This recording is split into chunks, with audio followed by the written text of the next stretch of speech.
Hello students, आज हम करेंगे क्लास 10th एक्सरसाइज 6.3 का क्वेश्चन नंबर 15। स्टेटमेंट है हमारे पास a vertical pole of length 6 metre cast a shadow 4 metre long on the ground and at the same time a tower cast a shadow 28 metre long. Find the height of the tower. तो देखिए, सबसे पहले हमारे पास एक vertical पोल है जिसका length 6 metre है। तो यहाँ हम सबसे पहले ये वर्टिकल पोल ड्रॉ कर लेंगे ए बी, और इसका जो लेंथ है वो है हमारे पास यहाँ पर 6 मीटर, और इस पोल का जो शेडो है वो है यहाँ पर बी सी, और ये हमें गिवन है 4 मीटर। तो यहाँ पर ये बी सी कितना है, 4 मीटर। और सेम टाइम पर एक टावर शेडो कास्ट करता है 28 मीटर लॉन्ग। तो ये है यहाँ पर टावर पी क्यू, यानी कि ये टावर का हाइट है जो हमें फाइंड करना है, और इसका जो शेडो है वो है यहाँ पर 28 मीटर। तो यहाँ पर आप लिख लेंगे 28 मीटर। टावर की शेडो क्यू आर 28 मीटर है। अब आप ए और सी को ज्वाइन करेंगे और पी और आर को ज्वाइन करेंगे। तो इस तरह से हमारे पास 2 ट्राइंगल्स आ गई हैं, ट्राइंगल ए बी सी और ट्राइंगल पी क्यू आर। अब देखिए, यहाँ पर हमें पी क्यू फाइंड करना है। इसके लिए हम इन दोनों ट्राइंगल को सिमिलर प्रूव करेंगे, फिर इनकी कॉरस्पॉन्डिंग साइड्स क्या होंगी, प्रोपोर्शनल। वहां से हम फाइंड कर लेंगे पी क्यू। तो देखिए, सबसे पहले जो जो हमें गिवन है उसे लिख लेते हैं। एक तो हमें यहाँ पर पोल का हाइट गिवन है 6 मीटर, तो आप गिवन में लिखेंगे हाइट ऑफ पोल। और ये है हमारा ए बी, तो यहाँ पर लिखेंगे इक्वल में ए बी, और ये हमें गिवन है 6 मीटर। और इस पोल का जो शेडो है बी सी वो कितना है, 4 मीटर। तो आप लिखेंगे लेंथ ऑफ शेडो ऑफ पोल, और ये हमारा यहाँ पर बी सी है, और ये कितना है, 4 मीटर। और इस टावर का जो शेडो है यहाँ पर क्यू आर, ये हमें गिवन है 28 मीटर। तो इसके लिए आप लिखेंगे length of shadow of tower, और ये है हमारा यहाँ पर क्यू आर, और ये हमें गिवन है यहाँ पर 28 मीटर। हमें फाइंड करना है हाइट ऑफ टावर, यानी कि पी क्यू। तो टू फाइंड में आप लिखेंगे हाइट ऑफ टावर, यानी कि यहाँ पर हमें फाइंड करना है पी क्यू। अब देखिए, सॉल्यूशन में सबसे पहले हम ट्राइंगल ए बी सी और ट्राइंगल पी क्यू आर को सिमिलर प्रूव करेंगे। तो इसके लिए आप यहाँ पर लिखेंगे in triangle A B C and triangle P Q R.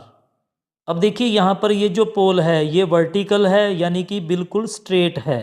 तो यहाँ पर जो एंगल बनेगा बी पर वो 90 डिग्री का होगा, और जो टावर है वो भी क्या है, वर्टिकल, यानी कि स्ट्रेट। तो यहाँ क्यू पर जो एंगल बनेगा वो भी 90 डिग्री का होगा। तो इस तरह से दोनों ट्राइंगल में एक कॉरस्पॉन्डिंग एंगल, यानी कि एंगल बी का कॉरस्पॉन्डिंग एंगल क्यू तो इक्वल है ही, क्योंकि ये दोनों 90 डिग्री के हैं। अब हम इन दोनों ट्राइंगल का एक और कॉरस्पॉन्डिंग एंगल इक्वल प्रूव कर दें तो ये दोनों ट्राइंगल क्या हो जाएंगी, सिमिलर। तो पहले लिख लेते हैं एंगल बी इक्वल है एंगल क्यू। कैसे इक्वल हैं, ये दोनों 90 डिग्री के हैं, तो आप लिखेंगे each is equal to 90 degree.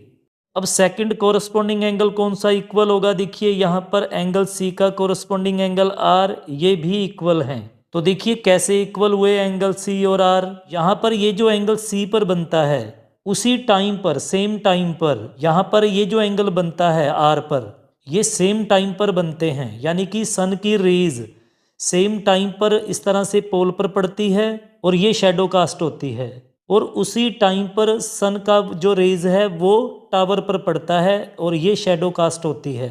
तो इस तरह से ये जो रेज जाएगी पहले यहाँ पर टावर पर पड़ी और फिर पोल पर, तो ये जो एंगल बनेगा यहाँ पर ये सेम ही बनेगा।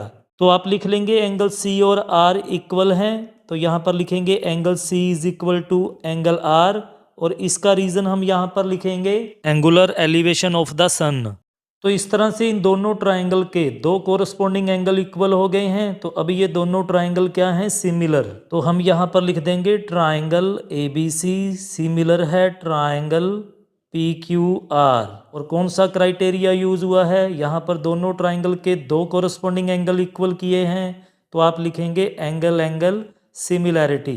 तो जब दो ट्राइंगल सिमिलर होती हैं तो उनकी कोरस्पॉन्डिंग साइड्स का रेशो इक्वल होता है। इसलिए अब हमारे पास रिजल्ट आ जाएगा। देखिए, जब आप इस ट्राइंगल ए बी सी में ए बी साइड लेंगे तो इसकी कोरस्पॉन्डिंग साइड क्या लेंगे, पी क्यू। तो आप लिखेंगे ए बी अपॉन में P Q is equal to में लिखेंगे, जब आप ट्राइंगल ए बी सी की बी सी साइड लेंगे तो यहाँ पर ट्राइंगल पी क्यू आर का कोरस्पॉन्डिंग साइड क्या लेंगे, बी सी का क्यू आर, तो यहाँ पर इक्वल में आ जाएगा बी सी अपॉन में क्यू आर। तो इसका रीजन हम यहाँ पर लिख देंगे sides are in same ratio of two similar triangles. तो अब ए बी का वैल्यू यहाँ पर हमारे पास 6 मीटर है, डिवाइड में लिखेंगे पी क्यू, ये हमें फाइंड करना है, इसे एज इट इज लिख लेंगे, इज इक्वल टू में बी सी, ये हमारे पास 4 मीटर है, डिवाइड में क्यू आर है, ये हमारे पास 28 मीटर है। तो यहाँ से इनको कैंसिल कर लेते हैं, 4 1 जार 4, 4 7 जार 28। तो अब आप यहाँ पर इनका क्रॉस मल्टीप्लाई करेंगे तो हमारे पास आएगा, देखिए पी क्यू को 1 से मल्टीप्लाई करेंगे, P Q is equal to में आएगा 6 को 7 से मल्टीप्लाई करने पर 42। तो पी क्यू हमारे पास आया है 42 मीटर, और यही हमें फाइंड करना था हाइट ऑफ टावर। तो हमने क्वेश्चन नंबर 15 को कंप्लीट कर लिया है। वीडियो अच्छा लगा है तो लाइक कीजिए, अपने फ्रेंड्स के साथ ज़्यादा से ज़्यादा शेयर करें, चैनल पर नए हैं तो सब्सक्राइब कीजिए। मिलते हैं नेक्स्ट वीडियो में। Thank you so much.